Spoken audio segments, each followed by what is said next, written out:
My palms are sweaty, knees weak, arms are heavy, vomit on my sweater already, mom's spaghetti. Oh my God! Cultural appropriation!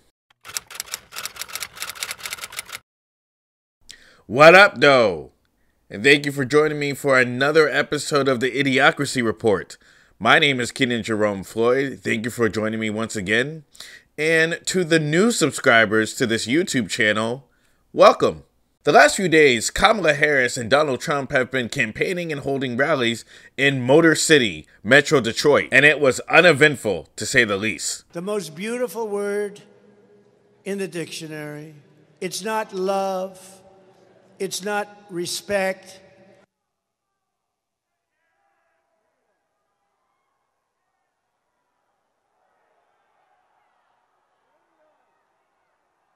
What's the word? Silence? McDonald's? Mashugana? What the heck's the word? Where did they get the mics from? The last Radio Shack? Down the street, Lizzo also had mic issues as she spoke at a campaign event for Kamala Harris.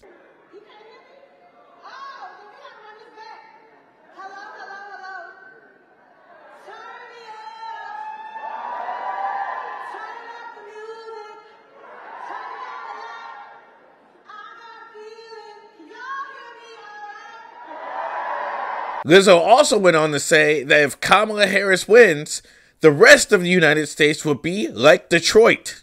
They say if Kamala wins, then this whole country will be like Detroit. Well, I say proud like Detroit.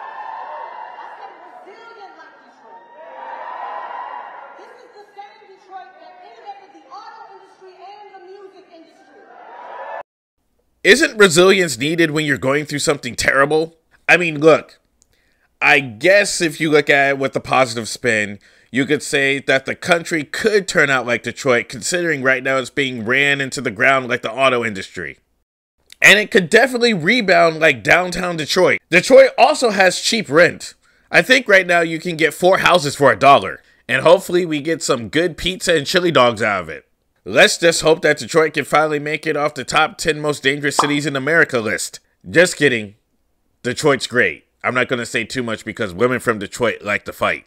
So the rally for Kamala Harris featured former President Barack Obama, who was introduced by Detroit's own Marshall Mathers. Detroit!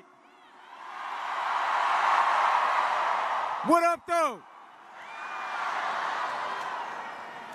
So look, I wrote down a few things I wanted to say. I love you too. Thank you.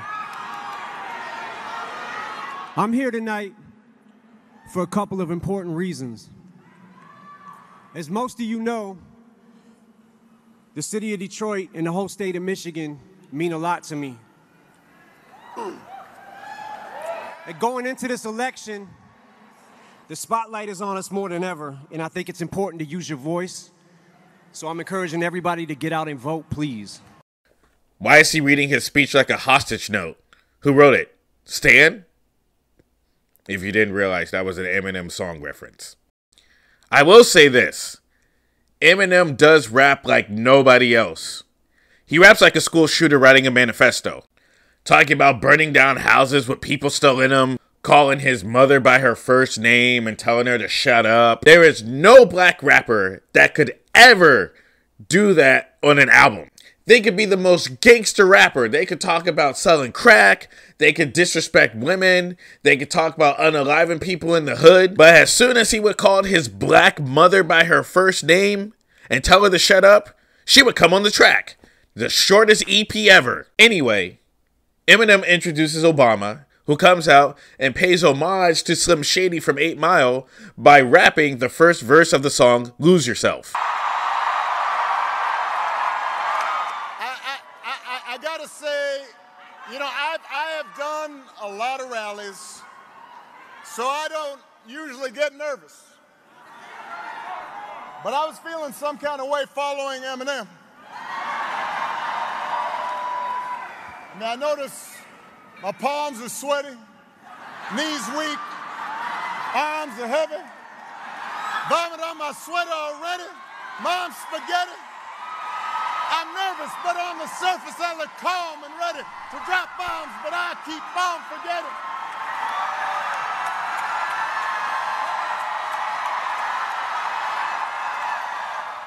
For a black city, sure is a lot of white people behind him.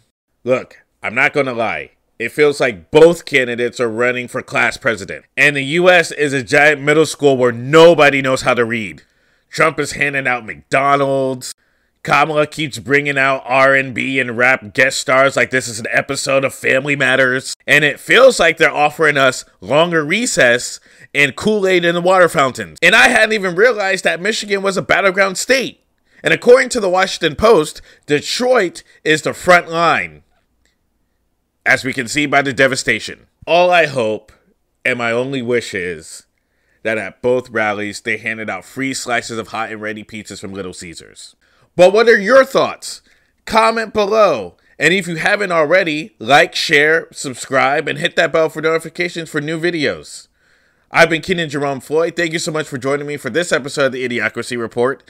You can follow me on Instagram at Keenan J. Floyd. The most beautiful word in the dictionary. It's not love. It's not respect.